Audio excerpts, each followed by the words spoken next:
Bom dia, igreja. Bom dia. Tudo bem? Glória a Deus. Que bom. Que bom que você está bem. Eu também estou bem.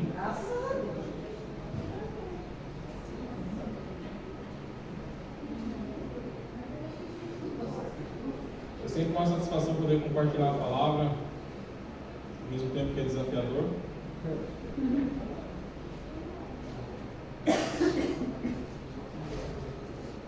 Já tivemos um momento extraordinário, né? Do louvor e quero te convidar a ler sua Bíblia comigo em Mateus, capítulo 5.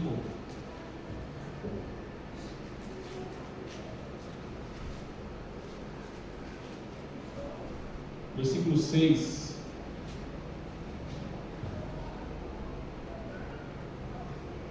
Amém? Antes de começar a ministração, quero enfatizar algo para você, queridos. Eu te amo. Amém. Sobre qualquer coisa que fique muito ciente que eu te amo em Cristo Jesus. Sua vida é importante. E é a palavra de Deus. Mateus capítulo 5, versículo 6 diz assim: bem-aventurados os que têm fome e sede de justiça, pois serão satisfeitos. Então, nós sabemos que a palavra bem-aventurado quer dizer feliz. Feliz os que têm fome e sede de justiça, porque serão o quê? Satisfeitos.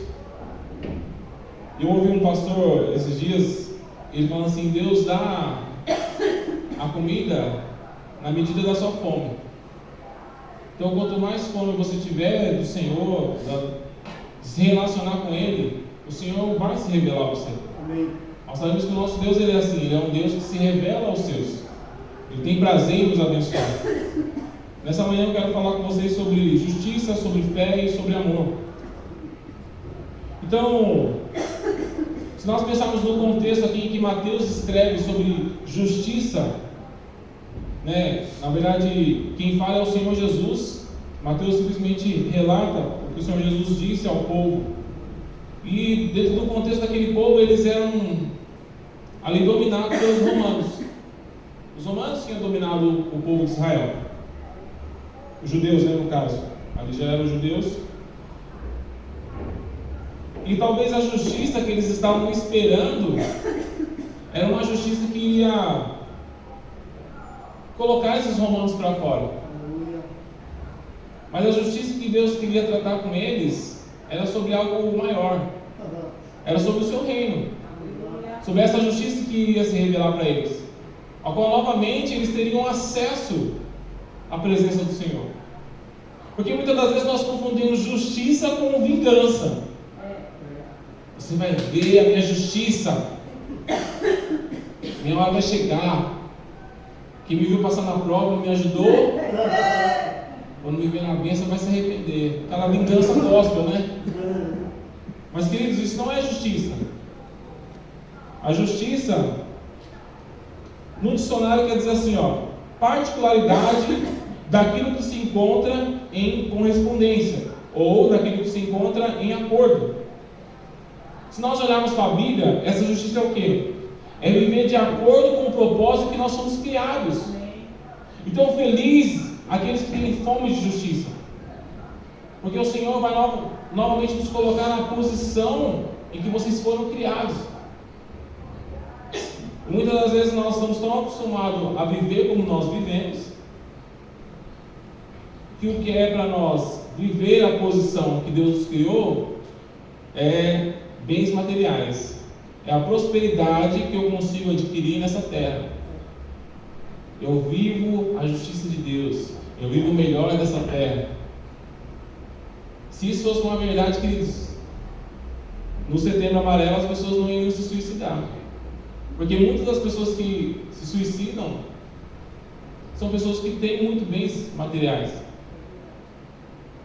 Se a gente pegar um país de primeiro mundo, se você for ver a estatística desses países, onde as pessoas vivem bem, ainda assim existe suicídio, porque falta propósito, falta entender para que eu nasci. E quando eu conheço o Evangelho do Senhor Jesus Cristo, eu entendo o propósito da minha existência. Que eu nasci para servir ao Senhor. E esse serviço e adoração se misturam. Porque à medida que eu adoro o Senhor, eu também estou trabalhando. E existe algo que eu aprendi, que nós aprendemos, né, mas tem sido muito forte para mim nesse tempo, que é a respeito do trabalho. Às vezes quando a gente fala de trabalho, parece que você já está falando de maldição. Não, vai ter que trabalhar, né? Nossa, é uma maldição, né? Porque Deus falou que Adão ia comer do suor, ia comer daquilo do trabalho que ele ia ter que realizar. Porém, queridos, antes da queda, o Senhor já tinha dado tarefas para Adão. Então o trabalho faz parte de quem nós somos. Né? Digno é o trabalhador do seu salário. Amém? Amém. Mas sempre que você fizer o seu trabalho, faça como quem fizesse ao Senhor. Então, quando nós trabalhamos com essa mentalidade, é porque nós já entendemos o propósito da nossa existência. Porque nós já crescemos um pouco. Então, entender essas coisas é fundamental, queridos, o tempo que nós estamos. Eu vou usar o nome dele, mas não é uma propaganda, tem até outras pessoas. Por exemplo, o Tarcísio, que ele está aí concorrendo a governador, ele declarou isso: o trabalho, para mim, é uma obra santificadora. E o que é interessante, vou aumentar o leque aqui da coisa. Existiu um sociólogo, Max Weber, que ele diz assim que ele escreveu um livro sobre a ética protestante e o espírito capitalista.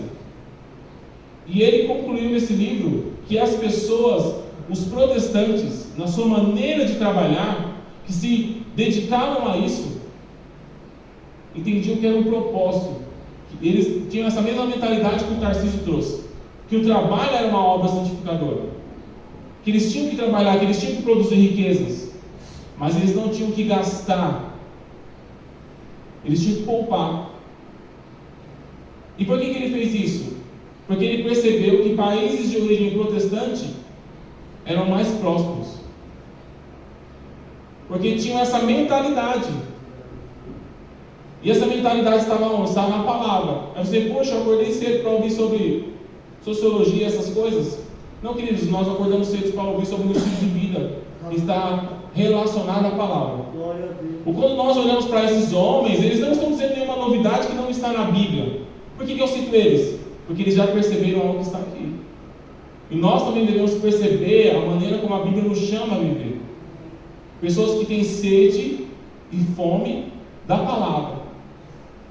Felizes os que têm fome de justiça, os que desejam estar na posição.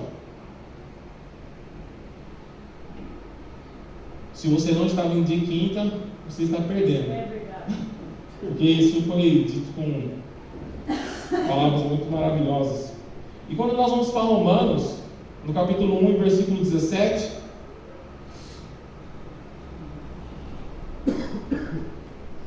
Romanos capítulo 1, versículo 17, diz assim: porque no Evangelho é revelada a justiça de Deus, uma justiça que do princípio ao fim é pela fé, como está escrito: o justo viverá pela fé. Amém? Amém. Então, nós seremos felizes quando tivermos fome e sede de justiça, de desejar viver na posição que fomos criados. Fomos criados para quê? Para ter um relacionamento com Deus. Amém? Amém. Então, esse é o Evangelho, porque o Evangelho é a revelação. Porque o Evangelho porque no Evangelho é revelada a justiça de Deus. O que eu quero enfatizar aqui é a palavra Evangelho. Evangelho, todo mundo que fez discipulado vai lembrar. A palavra Evangelho quer dizer boas novas. E as boas novas é Jesus. Ele veio se anunciando. Ele se revelou a nós. Então, porque em Jesus é revelada a justiça de Deus. Em Jesus é revelada a justiça de Deus. Uma justiça que do princípio ao fim é pela fé. Então em Jesus ele se revela para nós como justiça. Aquele que nos justifica, aquele que traz para nós clareza do nosso propósito de existência. Mas é pela fé. O que eu gosto de enfatizar: Fé não é aquilo que te agrada. Fé é aquilo que está relacionado à palavra.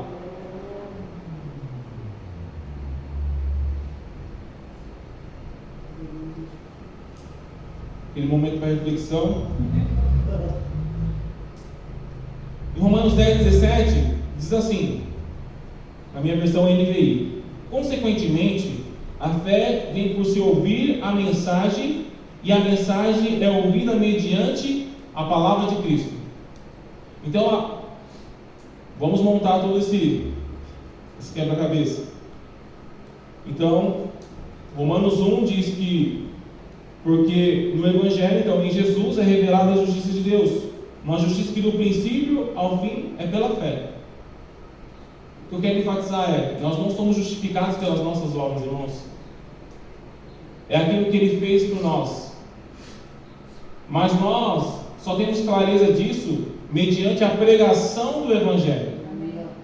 Então, quando essa pregação vem para nós, o Espírito Santo é aquele que nos convence do pecado, da justiça e do juízo. Então, é por causa dele, por causa do que Cristo Jesus fez na cruz do Calvário, em favor da minha e da sua vida, que você é justo, que você é justificado. E o que eu disse aqui na quinta-feira, e quero repetir para vocês, é: no decorrer da nossa caminhada, pode existir alguns tropeços, algumas falhas, mas essa verdade não vai mudar, porque nós continuamos sendo justificados pela fé. Ainda continua sendo valendo o que Ele fez. Não importa o tempo de caminhada que você tem. Devido a algum tempo de caminhada, nós criamos alguns vícios. Porque o primeiro amor é algo extraordinário, quando a gente para lembrar dele. Mas no decorrer da caminhada, algumas coisas são roubadas de nós. Algumas feridas que nos são feitas, elas deixam marcas. E aí a gente pensa que eu já não tenho valor. Mas isso é uma mentira do diabo. Porque o valor que nós temos é o mesmo do primeiro amor, do primeiro dia. É o sangue de Jesus que foi derramado em favor das nossas vidas. Então, por isso que é tão importante a gente ter sempre essa sede, essa fome de se relacionar com o Senhor, por meio da fé. E a fé, como eu disse, não é aquilo que eu quero, é a palavra de Deus, irmãos. Eu ouvi uma professora do Rema, que é uma escola teológica que a gente fez, e ela disse assim: nós não somos chamados a usar a fé, porque às vezes a gente tende a isso. No momento que uma adversidade se apresenta a nós vamos lá na palavra: o Senhor é meu pastor, nada me faltará, mil cairão ao meu lado, Deus é minha direita. A gente vai trazer todos aqueles versículos para a gente poder se blindar, né? Porém, queridos, o que a Bíblia traz para nós é que nós devemos viver um estilo de vida de fé. É viver um estilo de vida de fé, não usar a fé. Todos os dias nós devemos andar em fé. Amém.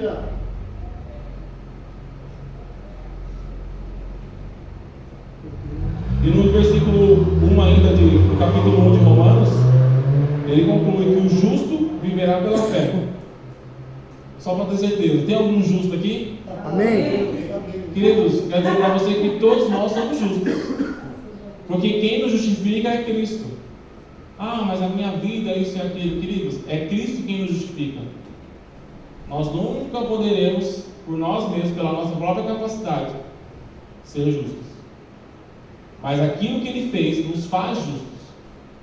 1 Coríntios capítulo 5, versículo 21 diz: aquele que não tinha pecado se fez pecado por nós, para que nele fôssemos chamados, para que em Cristo fôssemos chamados justiça de Deus. Nós somos justiça pelo aquilo que Ele fez. Amém. Então, diante dessa palavra, dessa verdade, eu quero te convidar a ir comigo lá em Gálatas capítulo 5.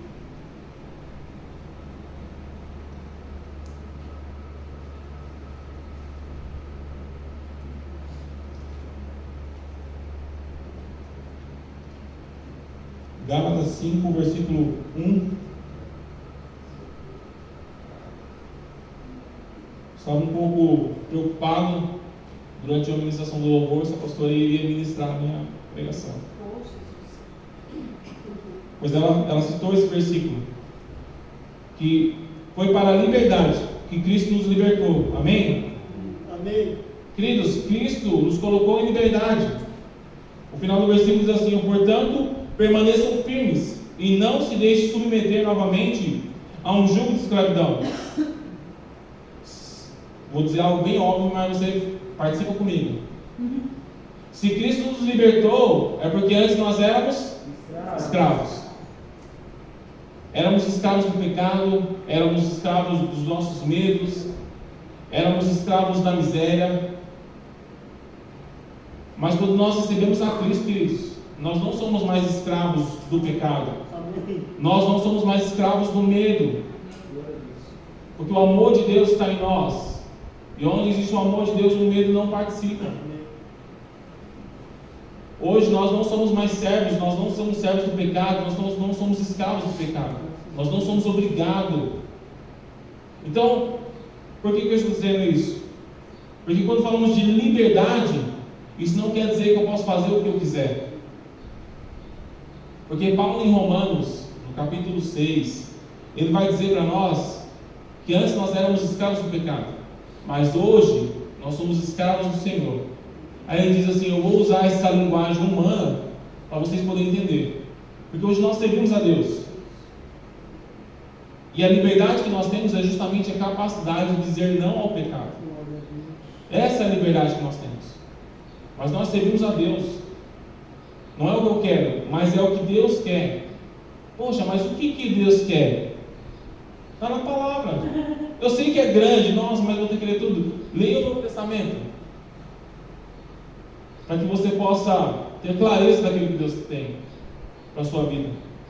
Nós enfatizamos, nós dizemos que nós somos filhos, que nós somos curados, que a vontade do Senhor é boa, perfeita e agradável. Então são verdades como essa que nós também devemos produzir. Nós sabemos que quando nós recebemos a Cristo, o Espírito Santo passa a habitar em nós, mas eu tenho uma responsabilidade, tenho uma vida frutífera.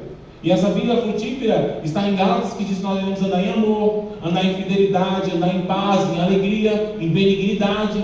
Então são coisas assim que nós devemos produzir. Eu não estou dizendo nenhum mistério. Quando falo assim, nossa, está na palavra, e a gente olha assim, meu Deus, vou ter que ler tudo isso aqui para entender. É importante, queridos. Nós devemos ler a palavra. A nossa origem, enquanto país, ela não é protestante.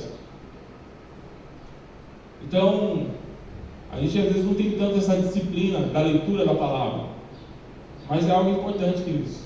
Eu não preciso pegar um livro e ler um livro no dia, mas fazer uma reflexão que edifique a minha vida. Ter um hábito de leitura, para que eu seja abençoado e eu esteja preparado para abençoar outras vidas. Amém. Porque aquilo que você tem recebido, querido, você já é capaz de multiplicar em outras vidas. Amém. E existem pessoas que estão precisando disso. Existem pessoas que estão presas a medos, a traumas, a insegurança. E essa verdade dessa palavra, queridos, nos faz andar em liberdade. Mas em Gálatas aqui tem um contexto que está um pouco chato, porque tem uma galera que são judeus que se converteram. Aí esses judeus que se converteram querem trazer alguns hábitos lá de Moisés, e Paulo fala assim: isso não faz parte mais. Leia comigo no versículo 2. Ouçam bem o que eu, Paulo, tenho a dizer. Caso se deixem circuncidar, que ela é quando o homem faz uma cirurgia ali no órgão genital masculino, caso se deixe circuncidar, Cristo de nada lhe servirá. De novo declaro a todo homem que se deixa circuncidar que ele está obrigado a cumprir toda a lei. Vocês que procuram ser justificados pela lei separam-se de Cristo, caíram da graça. Pois é mediante o Espírito que nós aguardamos pela fé a justiça que que é a nossa esperança. O que ele está dizendo? Não adianta você comprar uma vassoura ungida, ou que não adianta também, no contexto deles, eles querem praticar as leis, porque as leis não iriam justificar eles, como nós já lemos lá em Romanos. É pela fé, eu pego a palavra, eu creio que Jesus Cristo, o Filho de Deus, veio a esse mundo, morreu em meu lugar, levando todos os meus pecados. Ele ressuscitou para a minha justificação. Eu creio e confesso Ele como meu único, suficiente Senhor e Salvador. Isso me faz participante dessa verdade. E eu passo a viver um novo estilo de vida. Eu passo a ser participante da vida eterna, irmãos. Amém. E quando nós falamos disso, queridos, eu não estou diminuindo a importância dos seus bens materiais, mas eu estou falando sobre verdades eternas. Se eu estou falando sobre verdades eternas, quer dizer que coisas periféricas aqui, ele é totalmente capaz de fazer. Mas Deus quer tratar primeiro com o seu interior. Perceba que o povo que prosperou, que eu disse lá no começo, que tem uma cultura bíblica, um povo que vive em prosperidade, essas coisas aconteceram por um estilo de vida. Quando nós estamos com o foco no lugar certo, queridos, as coisas acontecem. As bênçãos têm que nos seguir, não nós corremos atrás das bênçãos, porque nós estamos alinhados com a palavra, porque nós estamos a fim de agradar o Senhor, de ter um estilo de vida que agrade a Ele. Então quer dizer que recursos serão necessários nessa caminhada, e Ele mesmo vai providenciar esses recursos, vai te dar condições. Amém? Amém. Mas no versículo 5 ele diz algo que é muito importante. Pois é mediante o Espírito que nós aguardamos pela fé a justiça, que é a nossa esperança. Existe uma justiça que nós desfrutamos, porque nós estamos em Cristo hoje.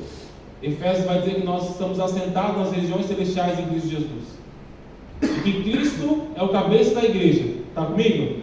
Amém. É uma verdade conhecida, eu gosto de celebrar essa verdade. Cristo é o cabeça da igreja.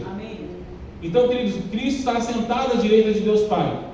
Então, nós como igreja, estamos assentados à direita de Deus Pai. Essa é a nossa posição espiritual. Porque cabeça fora do corpo, né, como diz, é monstro. É alguma coisa anormal. Mas Cristo é o cabeça da igreja. A cabeça está aqui, o meu corpo está aqui. Se minha cabeça ficar aqui flutuando, pode correr que é coisa ruim. Compreende? Então, queridos, essa é a nossa posição espiritual. E quando nós entendemos isso com o nosso coração, toda a amargura, todo o medo, todas essas coisas caem por terra. Nós passamos a viver todos os dias de uma maneira consciente o Evangelho. Mas essa justiça que está para se revelar é porque em parte nós desfrutamos, mas nós somos a igreja e seremos arrebatados e viveremos o extraordinário desse momento. Amém? Amém. E agora sim, vamos colocar um pouquinho mais sobre fé, nós já temos falado disso, mas o versículo 6 diz assim, porque em Cristo Jesus nem a circuncisão nem a incircuncisão tem efeito algum, mas sim a fé que atua pelo amor. Então, quando nós falamos de fé, isso é extraordinário, amém? Amém. Vou tomar água.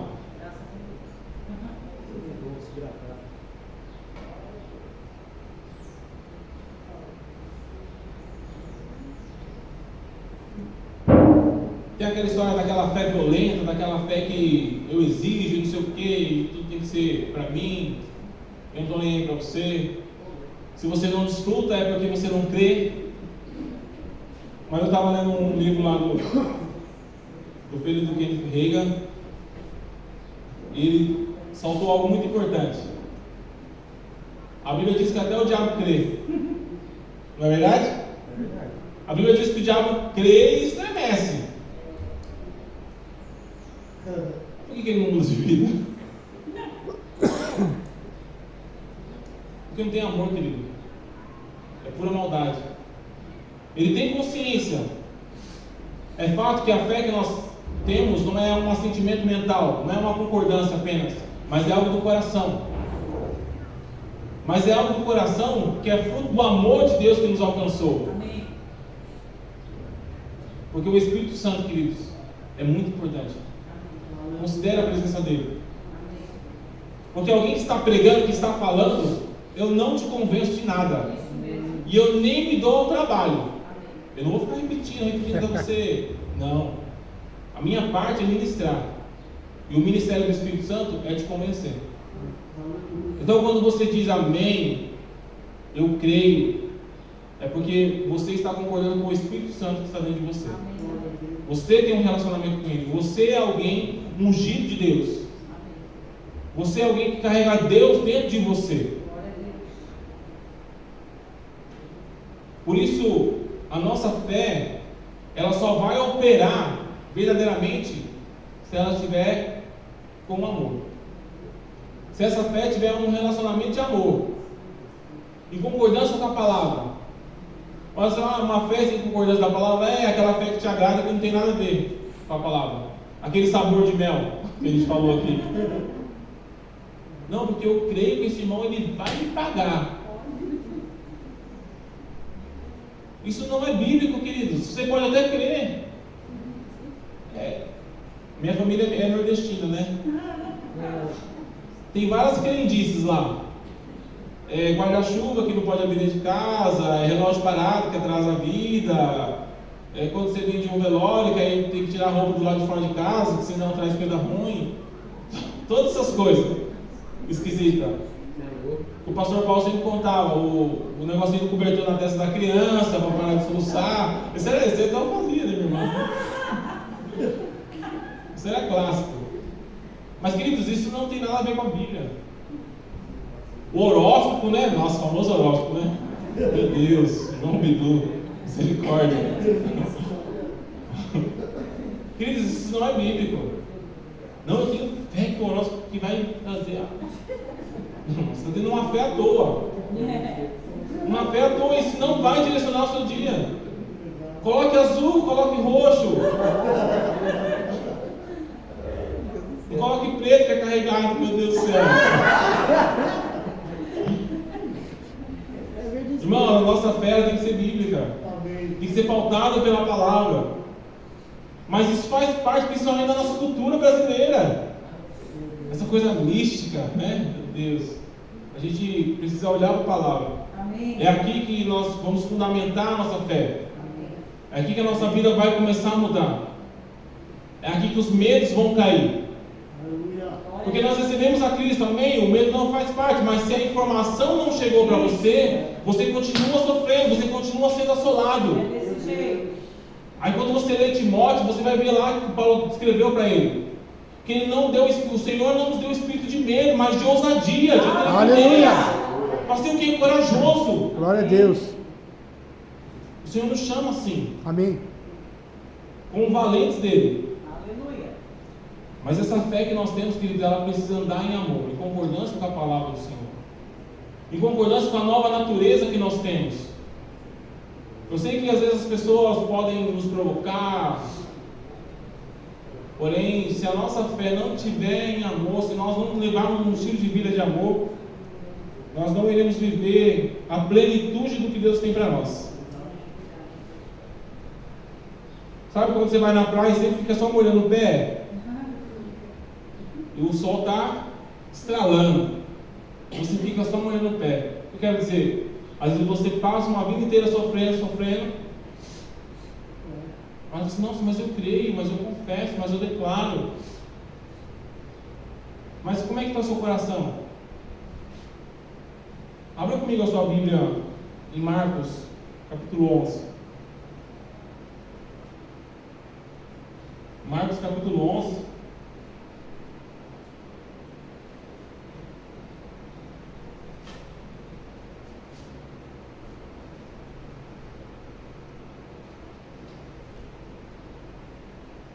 Versículo 22.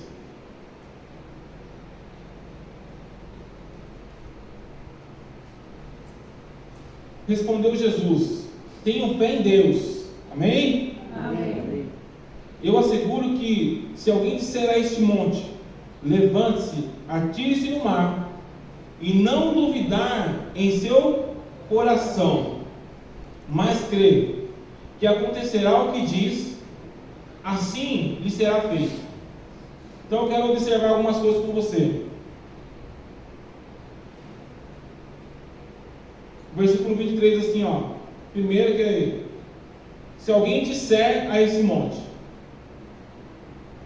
a fé que nós temos tem uma voz. Não é simplesmente crer e deixar. Confesse, queridos. Confesse o que você crê. Declare com a sua boca. Levante-se e atire-se no mar. E não duvidar em seu coração. Então a nossa fé não é um sentimento mental, mas é algo genuíno. E nós pegamos pelo Espírito e declaramos e confessamos. Amém? Mas crer que acontecerá o que diz, ali assim lhe será feito. Portanto eu digo: tudo o que vocês pedirem em oração, creiam que já receberam, e assim sucederá. Então quando eu peço, você, Deus, eu oro para que eu seja curado, que seja da tua vontade, Pai. Só que nós precisamos entender, queridos, a natureza de Deus. A Bíblia diz para nós em Tiago que Deus é bom, que no Senhor não existe sombra de variação. Então eu tenho um filho, tenho dois filhos, o Estênio e o Alan. O Alan, ele é bem abençoado, o Estênio também. Só que o Alan, ele mostra mais esse lado pentecostal dele. E às vezes ele pode desobedecer, e por causa disso eu posso falar assim: olha, bem que você podia ter um câncer, filho. Você é tão desobediente. Será que isso é coisa que um pai desejaria com um filho? Jamais. Porque Deus é bom. O que eu quero enfatizar aqui, queridos, é que Deus, Ele não trabalha a favor e contra. Deus não tem nada a ver com a doença. É fato, nós estamos nessa terra e cada um é dono de si sobre o estilo de vida que leva. Podemos sim morrer, mas podemos ser a geração que vai ser arrebatada. E o ponto, queridos, é que nós devemos orar crendo. Mas e se não acontecer? A minha convicção é: eu já sou curado. Porque nós somos um ser espiritual. E sobre isso se revela na justiça. Porque nós estamos em Cristo hoje já. Esperamos sim o arrebatamento. Então hoje, só para abrir um parênteses, meu conflito é pregar sobre verdades eternas, muitas das vezes diante de uma sociedade materialista. Falar sobre salvação, entendendo que é importante a nossa conquista. Mas o que vale para nós é a vida eterna, queridos. 80 anos diante da eternidade não é nada. Às vezes nós contamos aqui sobre alguns homens importantes da Bíblia, como Paulo, como nós estamos falando da série de Martinho Lutero, nós falamos de Agostinho, que eles são homens que viveram. Martinho Lutero 500 anos, já passou 700 anos. Paulo, meu Deus. E nós falamos como se fosse hoje, assim, ó. E não, Cristo pode voltar só para mim, como pode voltar para a igreja. O fato é que nós precisamos estar preparados. Amém. O fato é que nós precisamos crer na palavra. Glória a Deus. Orar crendo. Amém. Sem duvidar. Aleluia. Com o nosso coração. Mas como que eu faço? Medita na palavra. Seja insistente com a palavra. Descansa no Senhor.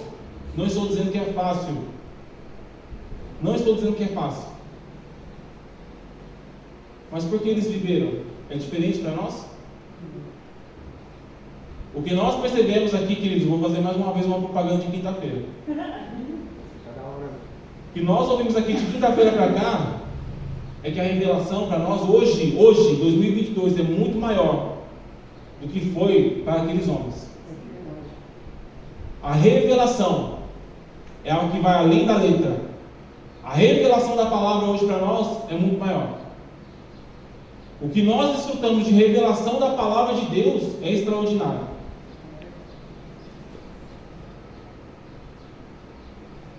Então, voltando ao texto, portanto eu digo, versículo 24: tudo que vocês pedirem em oração, creiam que já receberam, e assim sucederá, e assim vai acontecer. Amém.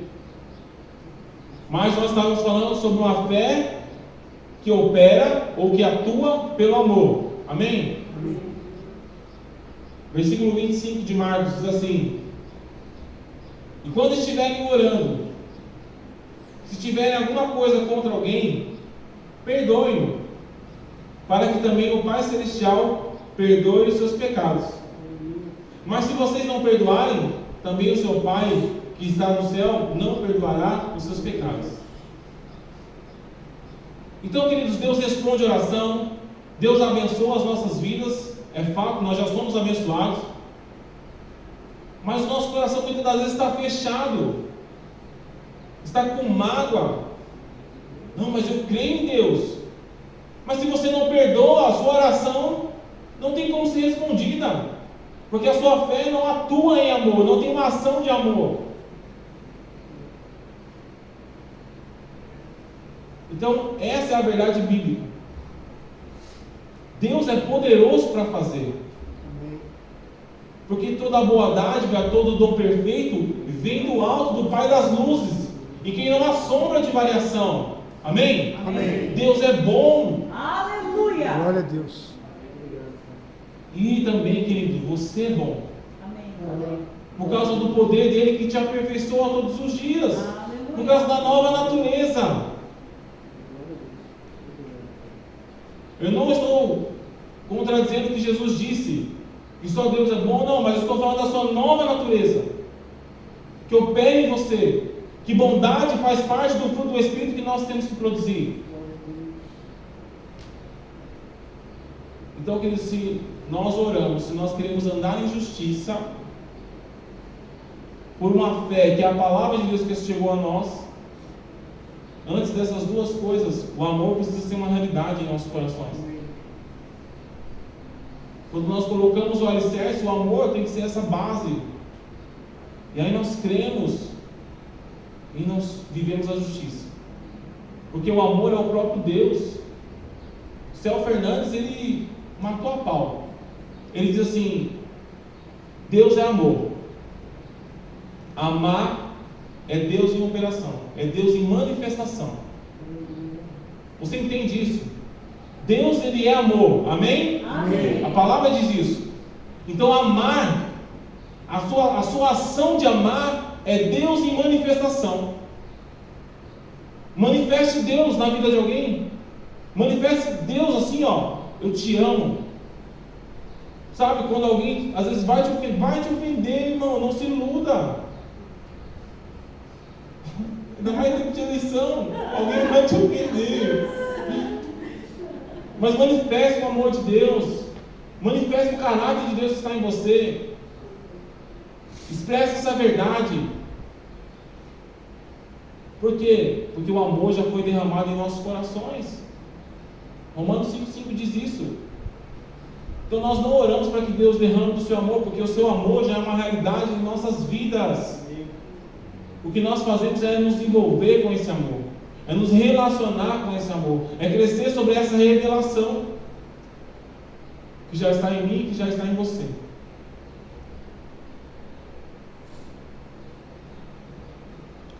Aleluia. E era isso que eu queria compartilhar com vocês, queridos. Já acabou? Que sempre seja uma fé que atua, que tem um comportamento de amor. Nós aprendemos muito sobre isso. E a pastora Bíblia, ela tem a frase, né, que é clássica: quanto maior a onda, maior é o sucesso do surfista.